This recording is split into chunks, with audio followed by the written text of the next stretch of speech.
50-кратен дарител на крв од Делчево е разочаран. На онкологија е 3 години, има стентови, а му бараат пари за се, пренесува 24 инфо. Право да ви кажам дека не сум задоволен. Овде сум на онкологија, персонал нема, и значи нема лекови, нема средства. Во 8 септември имав вградено порт, сега ми го извадија за пушен, треба да го платам на приватно, додам 200 еври, а 50 пати сум крводарител. Значи, условите кај не се катастрофални.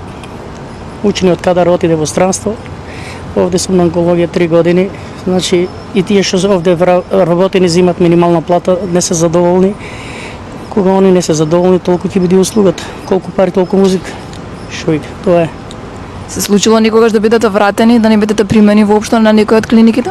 Па не сум досега вратен, има колеги кои се вратени, така да не е добро. Секогаш излегуваат во прва ресет, сега не можам да кажам дека не сум задоволен, пошто тие што сме од далечниот крај, јас сум од источниот дел Делчево, не оставаат, а тие што се во Скопје за наредниот ден.